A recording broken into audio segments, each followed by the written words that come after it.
पीछे रहिए, बस पीछे रहिए। चलिए नेक्स्ट पॉइंट पे, चलिए नेक्स्ट पॉइंट पे शाबाश। शिलान्यास तरफ अनावरण आज के हमारे मुख्य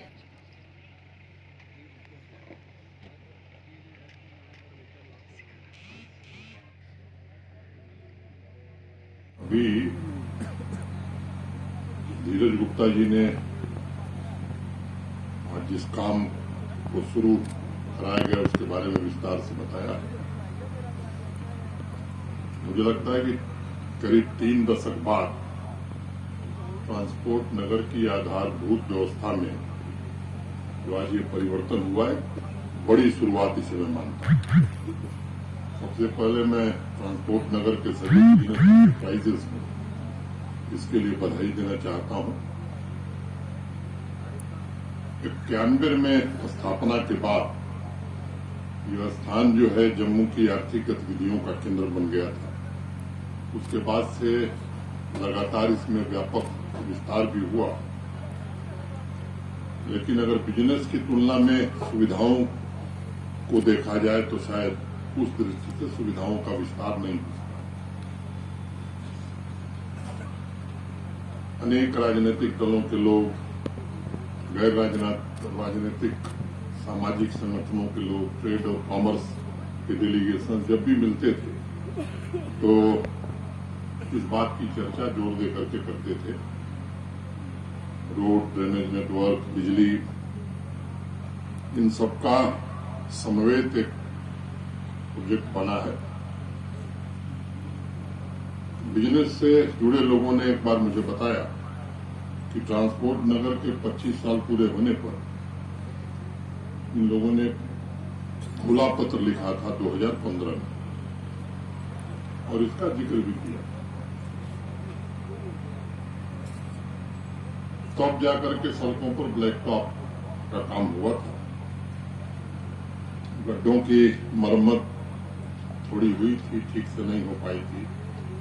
हालात ऐसे बन गए थे, टर्मिनल एक्सेस करने वाले यात्रियों से लेकर व्यापारी समुदाय को अपनी सामान्य गतिविधि में भी अनेक समस्याएं आ रही थी।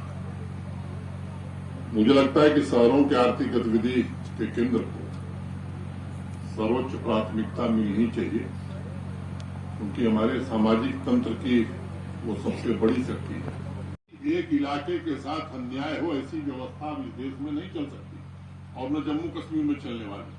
तो मेरा आप सबसे आग्रह है कि हमको इस मनस्थिति से बाहर आकर के वास्तविक विकास के जो मुद्दे, हम सबको मालूम है, जब हम मांग उठाते हैं तो सबको मालूम होता है क्या होने वाला है और क्या कभी नहीं हो सकता। लेकिन अब अगर जब मैं राजनीति में था तो मैं भी यही करता था। मैं जानता था कि ये इस जन्म में नहीं होना है, तो भी मांग पत्र में उसी को सबसे ऊपर लिखता है। तो लिखने के लिए लिखा जाए वो चलता है, लेकिन ये हम जानते हैं ये नहीं होना है, कभी नहीं होना है, फिर भी हम उसी के लिए जोर देंगे। मुझे लगता है कि इससे व्यवस्था हम बेहतर नहीं बना सकते। तो एक बेहतर व्यवस्था बने, पढ़ाई लिखाई का वातावरण यहाँ अच्छा हो, विश्वविद्यालयों में खासतौर से उच्च शिक्षा में भी एक बड़ा परिवर्तन यहाँ आवे, इसकी कोशिश की जा रही है। और 2 बातें बहुत साफ तौर पर, मैं ये दावा नहीं कर सकता कि हम राजा हरिश्चंद्र हैं और एकदम भ्रष्टाचार खत्म हो जाएगा, लेकिन ये हम जरूर कहना चाहते हैं कि जितना दम होगा भ्रष्टाचारियों और भ्रष्टाचार पर प्रहार अंतिम समय तक होता रहेगा, वो रुकने वाला नहीं। और ये हमें पता है कि आदमी है तो भ्रष्टाचार, जहां आदमी का हस्तक्षेप कम होगा वहां भ्रष्टाचार की गुंजाइश कम होगी। पूरा सिस्टम मैं बदल दूंगा ये भी मैं जानता हूं कि वो बात एक दिन में होने वाला है, लेकिन हम लोग कोशिश कर रहे हैं, और वो कोशिश तब तक जारी रहेगी जब तक कि वास्तव में इसमें सफलता न मिल जाए। 400 से ज्यादा सर्विसेज ऑनलाइन हो गई, और केवल सर्विस नहीं ऑनलाइन कर रहे हैं, हम ये भी देखने की कोशिश कर रहे हैं, और आगे आने वाले दिनों में ढेर सारी सर्विसें ऑटोमेटिक मोड में हो जाएंगी कि अगर कमिश्नर साहब के नीचे वाले अफसर को 10 दिन में पब्लिक सर्विस गारंटी एक्ट में काम करना है तो उसे करना पड़ेगा, नहीं तो उस पर पेनाल्टी और कार्रवाई होगी। आने वाले 2-3 महीने में मैं उम्मीद करता हूं कि अधिकांश सर्विसेज हमारी इस मोड में होने वाली। अगर किसी को दस्तावेज चाहिए तो जो पात्र है, जो एलिजिबल अधिकारी है, उसे अगर 15 दिन में देना है तो देना पड़ेगा, नहीं तो ऑटोमेटिकली वो उसके ऊपर वाले अधिकारी के पास जाएगा और इन साहब को अपनी जेब से भरना पड़ेगा।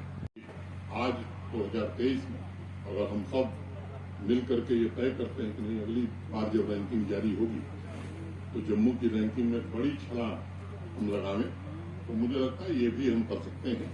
ये महज एक भौगोलिक स्थान नहीं है शहर, बल्कि आर्थिक उत्पादन और सांस्कृतिक समृद्धि का केंद्र कैसे बने, इस पर हमें विचार करने की जरूरत है।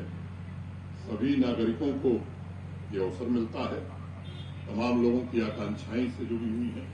मैं फिर से धीरज गुप्ता जी, उनकी टीम को हृदय से बधाई देता हूं। आप सबको 9 वर्ष की शुभकामनाएं देता हूं और उम्मीद करता हूं कि आने वाले दिनों में जम्मू अभी जैसा है इससे और बेहतर हम सब मिलकर के बनाएंगे। बहुत बहुत धन्यवाद।